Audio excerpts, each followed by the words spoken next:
welcome back to the Dukascopy TV studio. Once a week, we're joined by the force that is Dr. Frank Hollenbeck. He's back in the studio with us now. Dr. Frank, thank you very much for coming in. Hello, Natalie. Now, there is a joke made by Winston Churchill about economists, and it claims if you put two economists in a room, you get two opinions, unless one of them is Lord Keynes, in which case you get three opinions. Yet our lives and our future are dictated by government and economic policies. And again, this is something that was covered by Keynes, who said that the ideas of economists and political philosophers, both when they are right and when they are wrong, are more powerful than is commonly understood. Indeed, the world is ruled by little else. Practical men who believe themselves to be quite exempt from any intellectual influence are usually the slaves of some defunct economist.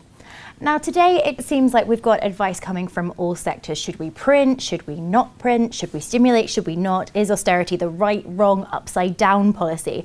We've got a myriad of views pulling us in all sorts of directions. What conclusions can we draw from this? Well, I have another joke. This one is that it's the only field where you can have two individuals win the Nobel Prize on diametrically opposite point of views. And economists today, I would say, are one step below used car salesmen. And this was not the case before. Before, economists were viewed as the intellectual roadblock to popular misconceptions, bad ideas, and especially government policies that were sold to the public on false assumptions, primarily to benefit special interests, such as protecting American jobs, as an example.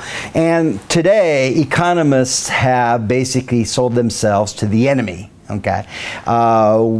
Politicians were very pleased with John Maynard Keynes because he gave them the intellectual foundation to justify the policies that were previously ridiculed by people like John Stuart Mill or David Ricardo.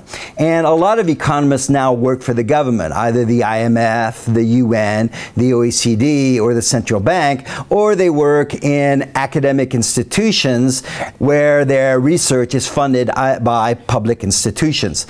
And also, if they want to be effective, these economists have to toe the line. A perfect example of that is Paul Krugman, who has a Nobel Prize in economics and currently has a column in the New York Times. Obama came out in support of raising the minimum wage, and immediately Paul Krugman wrote an article supporting an increase in the minimum wage. Of course,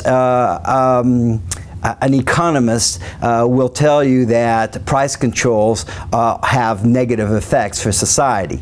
And today, I find it incredible that Italy is talking about easing austerity and growth in the same sentence, because when Italy talks about easing austerity, they're basically talking about increasing the amount of borrowing that they do, okay? But we know that if a government borrows $1, it's going to be money that is not used to purchase plant and equipment, which is the source of growth. So for me, to talk about easing austerity and growth is an oxymoron. Okay, and economists should be saying something about that, which they're not. Okay, the nice thing is that we have the internet and we have TV stations like Dukascopy, where ultimately maybe economists will be able to regain their reputation as an obstacle to bad policies. What we have to do is go back to fundamentals. We have a limited amount of resources that are transferred into goods and services which meet an infinite amount of desire to consume goods and services. Now, we can have more goods and services if we sacrifice some of those resources to build capital equipment, which will give us more goods and services into the future. We must recognize that printing money is not adding resources. Okay, and also government spending, which is taking from Peter to pay Paul, is also not adding resources. So if we want more growth, we need more resources, and we're not going to get it through either fiscal or monetary policy. 300 years ago, okay, whenever business activity slacked off, we always blame either that there was too much output or that there wasn't enough money.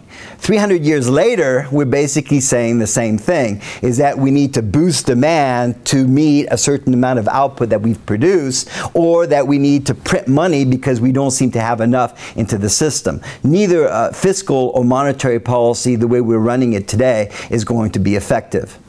The Reinhard Rogoff controversy has really ignited a firestorm in this ongoing conversation that we keep having about debt and growth. As you've indicated in previous interviews, it's really pretty hard to be an economist when you've got so many different factors and variables changing all the time. There is no laboratory, as it were, for economic experiments.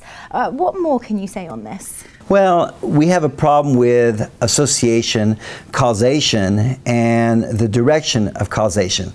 Back in the 19th century, economists wanted to model the economy like the natural sciences, and we had an enormous amount of articles using advanced mathematics. It was very easy to find a triple integral in an economic article. Of course, none of those articles have been used today, okay? And to a large degree, we're doing the same thing again. In the last 20 years, we've developed what are called dynamic, stochastic, general equilibrium models. And if you go work for a central bank, you need to be familiar with these models or almost an expert in these models. The problem with modeling, or these models, or modeling in general, is the parameters aren't constant. The variables are interrelated, and that interrelationship is constantly changing. A lot of the variables are unobservable, such as expectations, and we probably have a lot of variables that are omitted. Okay? And in economics, if we are not able to observe them, we just say that they're not important, which is kind of silly. We have to understand that economics, unlike the natural sciences, deals with human actions. Individuals' plans, motivations, preferences, and expectations. So even though we may have empirical regularity, it doesn't mean that it's going to continue into the future. For example, suppose it's a winter and it's been a sunny day and you've gone skiing for 3 days. It doesn't mean you're going to go skiing on the 4th day. The reason is because your tastes have changed. We are not lab rats, okay? What we know about humans is that there's no constant in human affairs. So a lot of the models and the empiricism that's been done in economics is somewhat useless. Dr. Frank, thank you very much for coming in. Never backwards in coming forwards with your thoughts. Thank you. That's all we've got time for right now, but we'll be back tomorrow with more exclusive interviews. We look forward to seeing you then.